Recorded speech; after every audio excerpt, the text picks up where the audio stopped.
Hey guys, I had the most amazing dream last night. I'm not going to tell you guys about it. It's a little bit much, but um, Goddess Lilith, God damn it. She came to my dream and she gave me some great downloads. We had a great conversation, and the way she appeared was kind of funny. Um, she appeared as the Lilith that was in one of the TV shows because sometimes our mind wouldn't have understood who she was. Like I might have not understood who she was if she didn't come as that. And then I think she morphed into like a younger version of her. And anyway, so I'm here with a Lilith energy transmission, a dark divine feminine transmission. I am here to help you guys merge your light and your dark, because that's what we did in my dream. I was the light, she was the dark. But I'm gonna help you tap into that Lilith energy today.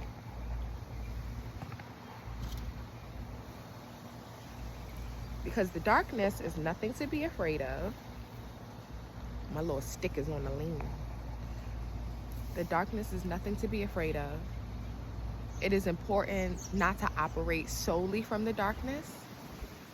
And when you do operate from the darkness, make sure it's coming from a divine place.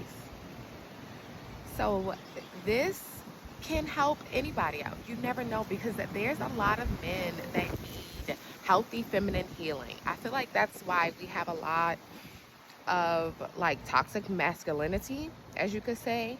The patriarchy kind of damages both the female feminine energy and the male feminine energy. That's why you can see civilizations who are patriarchy, they have certain qualities about them. And I don't know, I feel like my guys are giving me like a little bit of like courage right now to say what I mean. And please don't misunderstand. I mean, fuck it, because I think I'm gonna be misunderstood anyway. I think that's why you have a lot of same-sex dealings sometimes. Like, do I think it's impossible for someone to be truly like the same sex? No, I don't think anything's impossible.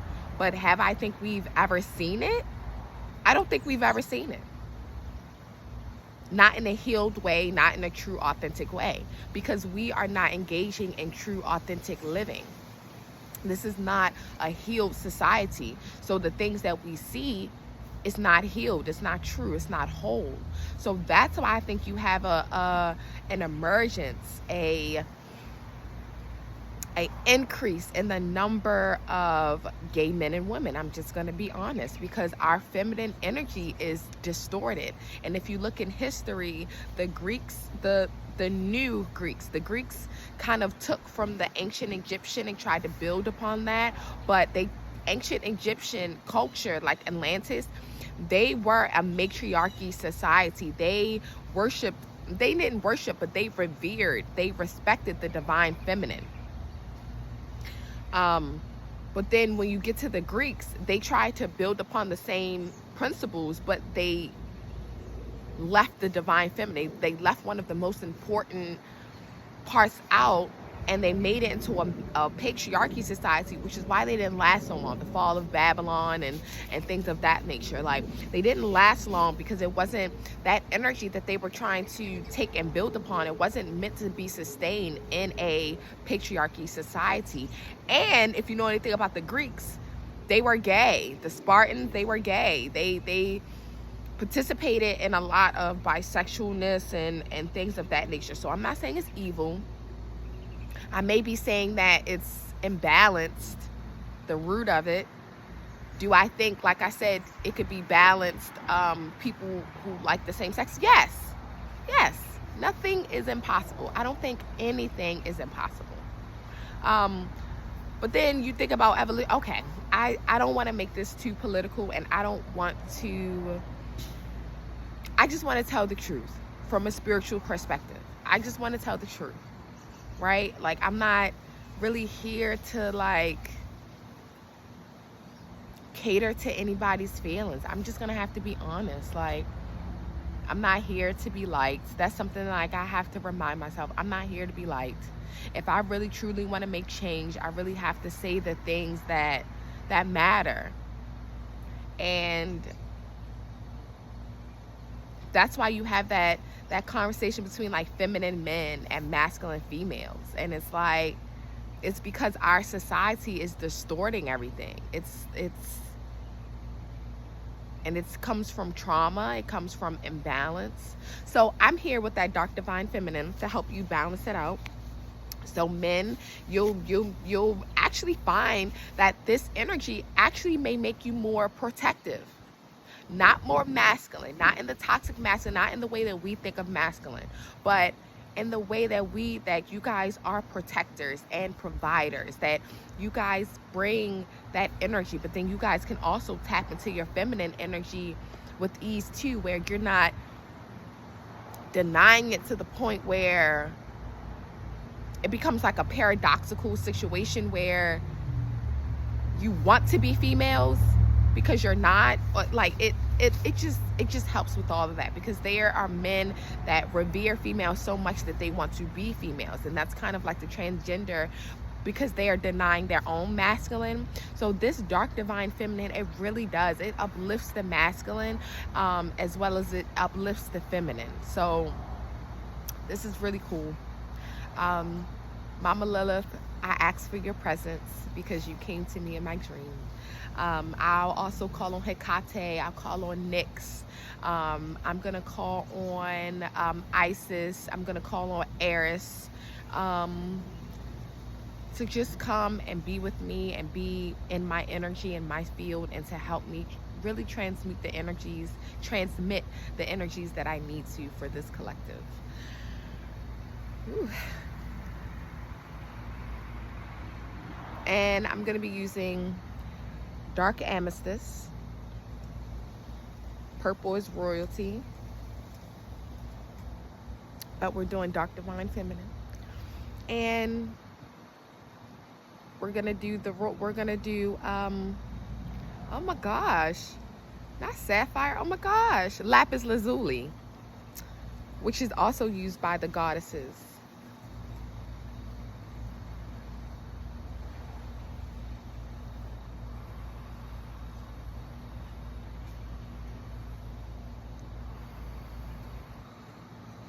So this is helping with the throat, the third eye, and the crown chakra. It's helping you to really step into the truth, to see the truth.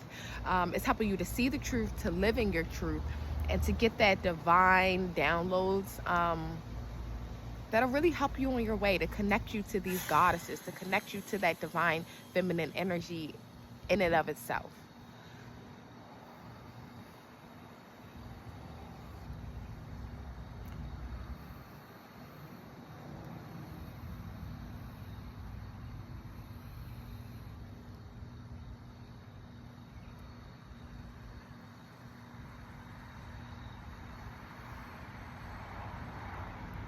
And I'm being called to share this too. Females, you know how in the Bible and how in the olden days they make it seem like, oh, you know, during our periods we were cast away from the home, as if it was disgusting.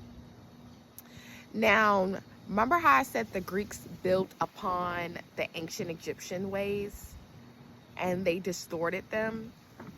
So honestly, that comes from the ancient Egyptian practice of women going out into the forest to be with nature. We used to go and bleed directly into the ground as a kind of like, as the moon affects the ocean tides, and like you have that circle of life type of thing. Same thing. It's very sacred. We used to ground our our energy, our sacral energy, into the ground. You know, it would be activated by a celestial body above, which is the moon, and then we would complete that process because we are the bridge, and then we would release it into the earth. As above, so below. So that was a very sacred way of, we will also go and connect with each other, which is why you talk about periods synchronizing. That is why women's periods synchronize, because that is a way for us to go. And that's why women are so divided nowadays, because the time that we are supposed to be together the most, we separate ourselves, right? Because of the chemicals, because PMS syndrome, premenstrual syndrome, it's not supposed to be there. Because of hormone imbalance, because of shame that they have told us that we should have, and that we shouldn't. So when the Greeks took over, they used it as a way to shame women. They put their women out of the house during those days, and then they engaged in their debauchery. I'm sorry, maybe not debauchery. Some of it was debaucherous, and I'm not just talking about like the same sex, like they drunk, they did this, they indulged, they did all of these things while the leader, the true spiritual leader, was away. And they shamed her, and they used those moments of her being in her most sacredness, something that should be upheld. They used that to kind of siphon the power as they shamed them for being on that period. And this went on for hundreds and thousands of years. That's how the patriarchy society was established in most of the world, by doing things, by perpetuating this idea that our most sacred qualities or attributes, which is the creation, which is the cycles that we go through, our sacred connection with the moon. They shame that. And in that, they were siphoning our power as we started to feel shame around it. And that's how they were able to establish a 1, 2, 3, 4 patriarchy society throughout all of the world. So let's restore that. Let's take away the shame regarding a lot of our feminine processes, because they are divine and they are sacred.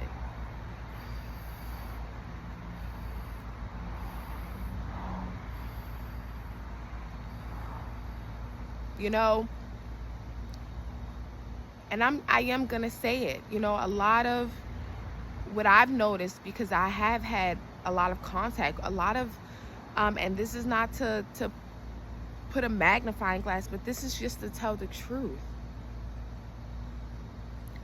You know, you see a lot of men mimicking black women, because we are still, for the most part, Black Americans are still, we are half foot in, half foot out. You know, our grandmother is the staple, the cornerstone of the family, which is still a matriarchy society. Our matriarchy society have survived even till this day, right? But we it's fighting for its life. You know what I'm saying? It's getting a revival, but it was fighting for its life. You know, and then you have men who likes to dress up as us and mock us, but whole time they're coveting the power, the essence that we have, instead of stepping into their own power. That's why you see a lot of the watermelon-drias. Like, I don't appreciate that. The Tyler Perrys, you know, you see a lot of the black men, the what's the Martin one? That is a way that they are trying to siphon our power as women, as our divine, sacred, feminine power, by trying to shame us. And if you notice, most gay men, and that's why I say that they are imbalanced, because the most balanced gay men I've ever seen is the one where you would never know that they like men. You would never know it. That it doesn't come out in the way that they talk, in the way that they dress, that it doesn't mimic us. And that's the problem that I do have with transgenders. That's the reason why I don't think that it's very genuine. Because if you truly wanted to be free of the ideologies of men versus women, why do you need to take on the same qualities or the same societal expectations of women and men, vice versa? Why do you need boobs? Why do you need to dress in a dress, right? If you truly want to be free from that, why are you subscribing to the exact same thing you claim to hate?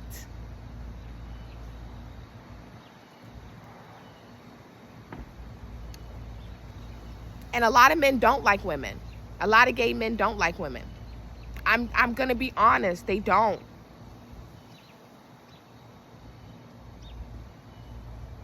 Like, they have their own kiki. They call us things like fish and stuff like that. This insulting things, but things that they, you know, it's giving more fish than fish. Like, they say things like that. And it's like, you can never be what you're not. You can never give more of something that you're not, because then it becomes the cornerstone. If you ever notice the Kim Kardashian, you know, like this new way of makeup, is actually based upon drag makeup. It's not even based upon actual feminine beauty. It's based upon an artificial mimicry of feminine beauty. So when people say, oh, she's giving, you know, with all this makeup on, she's giving more fish than fish, that's actually not true. You're giving exactly what you are, drag. Like, and that I am so, oh my gosh, I say this with so much, because I know people have gone through a lot with that, but I feel like the mirror needs to be placed upon, just like it needs to be held up. The mirror needs to be held up. It needs to be held up. Just like we don't like it when our jealousy is being held up to our face, when this, that, and the third is being held up. Well, you guys are no different. Nobody is any different. You're not exempt for it just because you go through prejudice and things of that nature. I feel like it's really unfair, and it becomes a taboo topic, that it has become a taboo topic that no one wants to truly address. But I'm addressing it from a spiritual standpoint. A lot of same-sex, and that goes for women too. Women has been, I feel like, okay, ain't nobody gonna like me on the double standards, but even if there wasn't a double standards with that, because I feel like in a way there isn't, and the way that it's presenting nowadays, it isn't. A lot of it comes from trauma, from being hurt, from being sexually abused, from feeling like nowadays it's a trend where it's like, if you feel like you can't get a man, you go and you get a female. You become gay and you do it that way, because you feel like your femininity isn't celebrated as you are. You look more masculine, so you throw all of your femininity away. Not all of it, but you know, you really shame your femininity. Same thing with men. You'll find that men that are more feminine, that if they feel like, you know, they grow up and they feel like, you know, they would just fit in better in that community because they have more feminine qualities. And that is just the truth of the matter. Like trust me, I've looked myself in the mirror plenty of times. So this is not an attack. This is just honesty.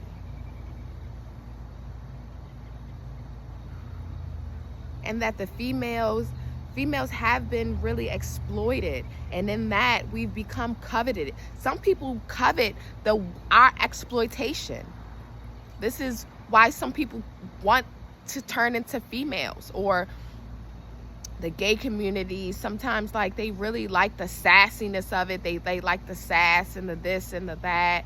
But it's like, I don't understand how white gay men could be so sassy but have not one black female friend. Like, do you know where you get your sassiness from?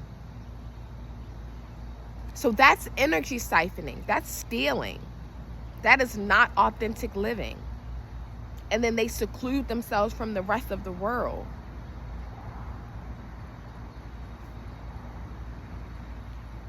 And I say that with so much love and so much gentleness. I think I need to say that. I say that with so much love and so much gentleness, because it is not easy to have, like, a magnifying glass, like, put up to yourself, especially if you weren't ready.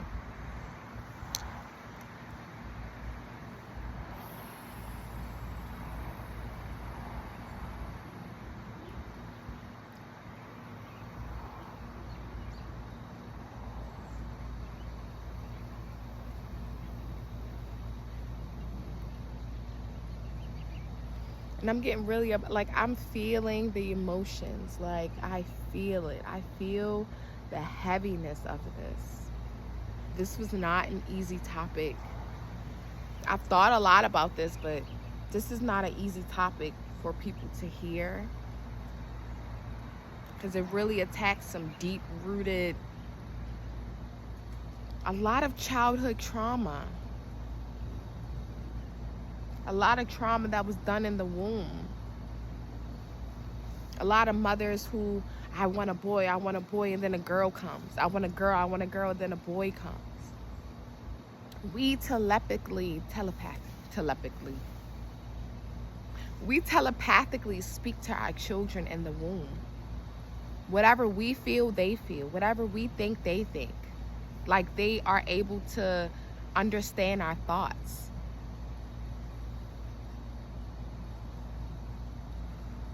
It's crazy. I was watching, what was it? It was the Asian one, the Asian bling show on Netflix. And the guy, they was like trying to help them. He was like thinking about finding his mother. And so he went to a hypnotherapist, and he remembered being in the womb, how scared his mother was, and how his mother did not want to have a baby.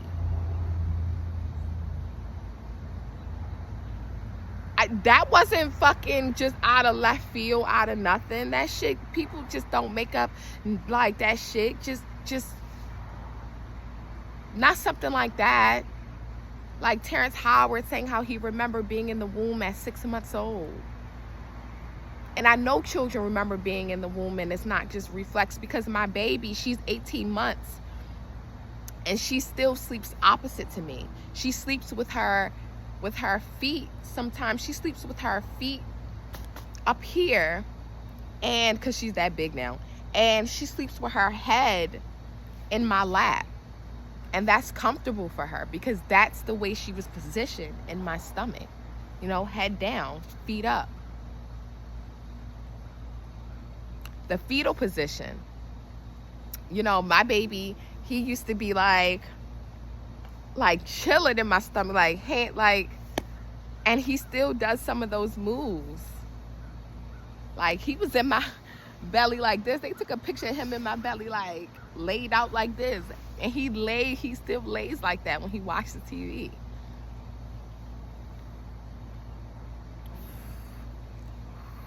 So I say that with so much empathy and compassion. This world has made it hard for feminine men. You know, we call them names like metrosexual and feminine, and the ones who are more in touch with their feminine, oh, I'm feeling it.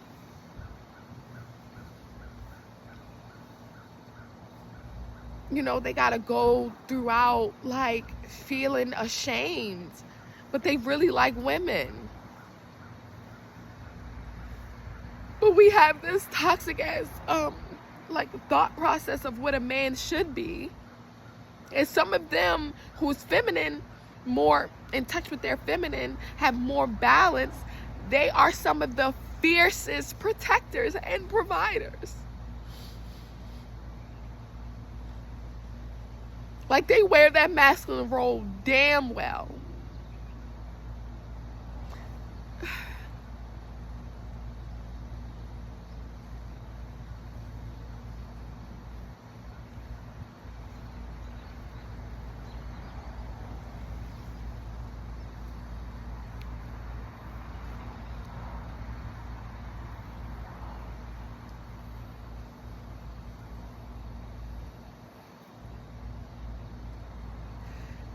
Or you see the girls who think they were masculine when they were younger, they grow up, they don't get their full figure until they have a baby, until they're in their late 20s and early 30s. And you know, all of a sudden they leave that life behind, and they really love being in the feminine world. Like, it's the shame we put on them as a society too, the ones who are status quo. I don't know why this went like that with Lilith and Eris and Nyx and Hecate, but and I've been really scared to do this damn video. Like, I would have never done this video if not for last night. Hell no, I wouldn't have. Hell to the no. Oh.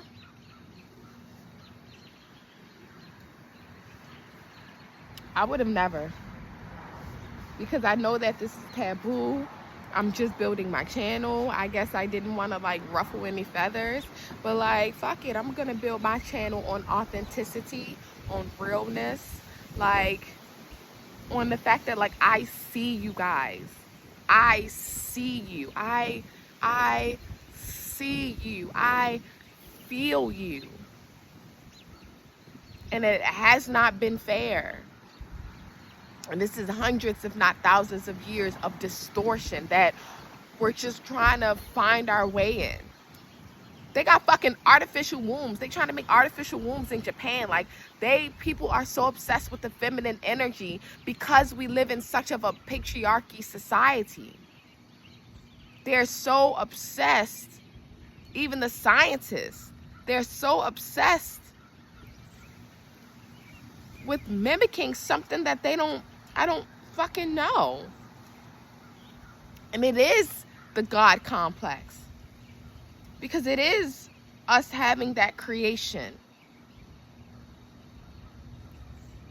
But that creation lives in men too. Great inventors, great musicians, great artists. And that's what it seems like that all of this patriarchy society over the years have just been trying to prove. That men are just as creative, but that's why you need to go back to the original teachings. Because it was never said that females are better than men. It was never said it in that way. That men contains feminine energy as well, and that should be honored and revered as much as the female and excuse me, herself. Confirmation burp. Ugh, it's hard to just fighting to get out though, like a hiccup and a burp.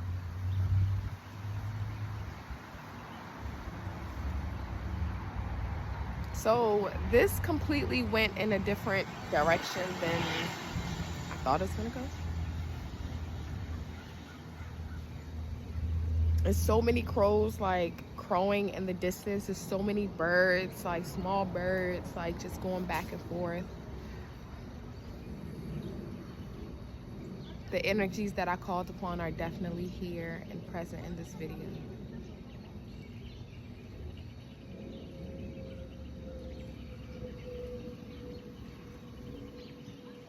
And I just want to tell you that it's okay to accept yourself.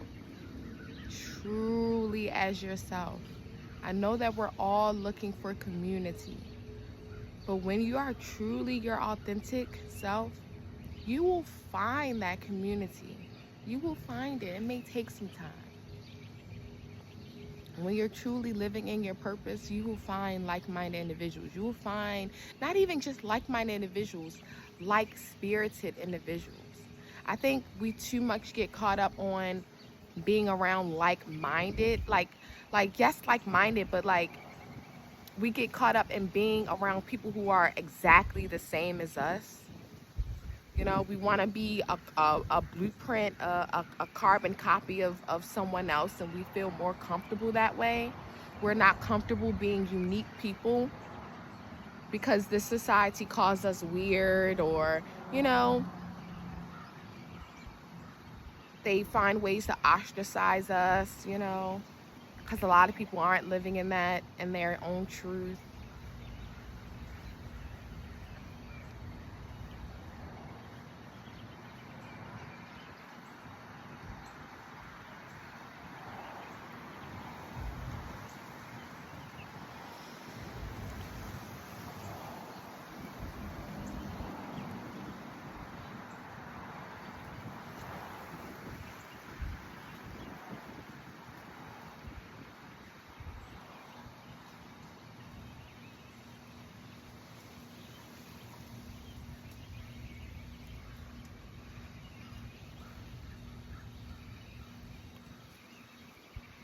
You will find your tribe of people that don't care, that welcomes you, that celebrates your uniqueness in however way, shape, form that is. Because you think about it, fashion designers, I mean, like the Gucci dude, or one of them, had a wife, and he created handbags and fashion designs, and like there's different ways of living, and there's different ways of being.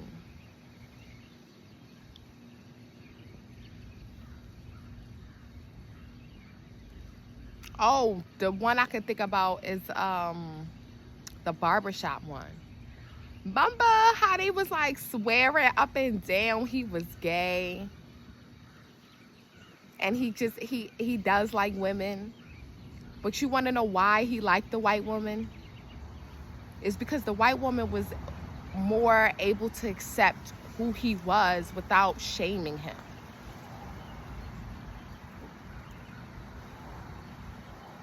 And I'm not getting into that race shit. I'm really not, because it's some thoughts about that too. But that really was holding up a mirror to black women and being like, yes, the reason why you can't have that fine ass nigga that you thought the reason why he's willing to go somewhere else, because you're not willing to accept people as they are.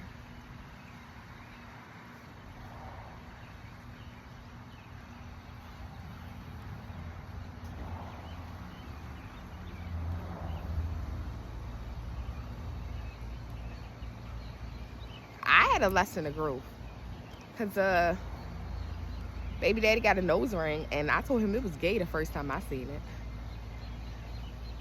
I have some growth. I have gone through growth myself. Do I still think that way? No, I don't. Now it could indicate a little zestiness sometimes, but see, that word, just gotta check myself sometimes. Even still, I'm still learning. Because what the fuck is zesty? Zesty means, you know what I'm saying? And that's not right. That's fucked up. Just let people be who they are. Let them wear what the fuck they want to wear.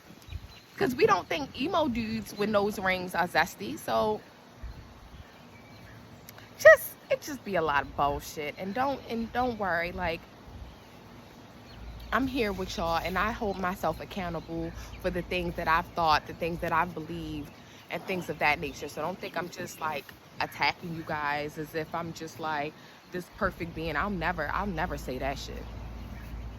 And that I'm learning, and as I learn, I'll share.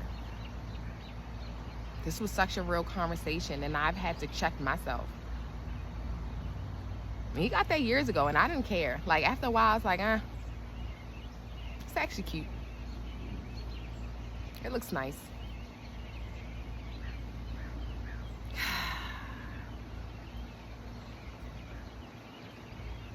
love yourself first, as you are.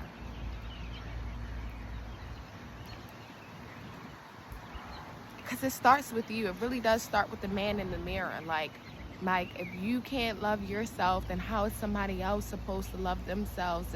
And it just goes on and on. Like if I'm looking for an authentic tribe of people and you're scared to be yourself, how can I find you? How can you find me?